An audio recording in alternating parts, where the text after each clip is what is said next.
हम कुर्ग के विषय में बता रहे हैं। कुर्ग एक ऐसा प्लेस है जो कॉफी, कुर्गी से कॉफी प्लेस जो कर्नाटक में है। कॉफी सबसे ज्यादा होता है यहाँ कॉफी के बारे में बताया गया है। और आपको पता होगा कॉफी में कैफीन पाया जाता है, जैसे तंबाकू में निकोटीन पाया जाता है और चाय में थीन पाया जाता है, वैसे कॉफी में कैफीन पाया जाता है। कैफीन एक जैसे आप उसको नशा भी कह सकते हैं।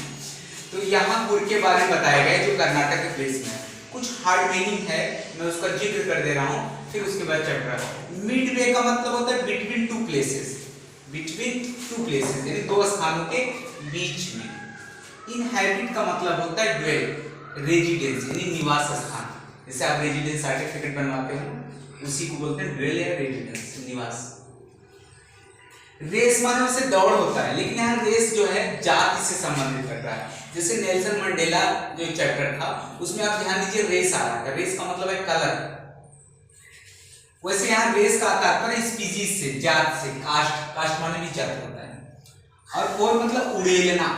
यहाँ रैन हैवीली यानी मूसलाधार वर्षा से। कॉमेंस का मतलब है स्टार्ट, बिगिन, आरंभ होना। स्टेट मतलब होता है लैंड प्रॉपर्टी। लैंड प्रॉपर्टी कैसे, जैसे you have a field, you have a land, जमीन आपके पास हो, या you have a garden, you have a park, बागान। तो कॉफी की बागान होती है, जैसे चाय की बागान असम में होती है, उससे कॉफी की बागान। कैनोपीज का मतलब सेट, सामियाने। फिक्सली मतलब होता है ब्रूटली, भीषण। शेल्टर का मतलब इनहैबिट यानी शेल्टर, जहां बसे हुए हो उसको बोलते हैं शेल्टर, रहने का स्थान। अपेरेंट, अपेरेंट का मतलब होता है क्लियर, स्पष्ट, एकदम साफ सुथरा। क्लीन नीट कह सकते हैं, क्लीन एंड नीट, साफ सुथरा। ठीक। राइट का मतलब रिचुअल, अनुष्ठान। जब आप पूजा पाठ करते हो, कोई चीज घर में होता है प्रोग्राम, उसको राइट बोलते हैं। राइट मतलब रिचुअल। एक राइट और होता है RIGHT, राइट मतलब होता है सही, समझ रहे हैं नहीं। और एक राइट माने अधिकार भी होता है। राइट माने अधिकार, फंडामेंटल ड्यूटी में बताया गया है। सपोर्टेड यानी हेल्प करना, होल्ड बैक समर्थन करना।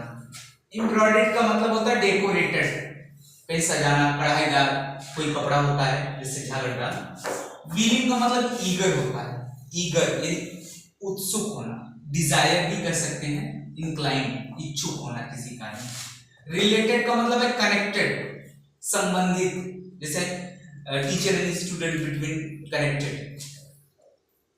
फायर आर्म्स का मतलब है गन्स, कोई बंदूक, शस्त्र वगैरह। अबाउंड का मतलब है एडिक्वेट होना, बहुतायत होना। स्क्रब का मतलब है रब, रगड़ना। और लेट बैक का तात्पर्य होता है लेजी, डल, आलसी जिसको कहते हैं, सुस्त, लैक, कमजोर। जो बच्चा पढ़ने में आलसी हो, लेजी हो, लैक हो, उसको बोल सकते हैं। कन्वर्टेड मतलब चेंज होना, परिवर्तित, बदलना।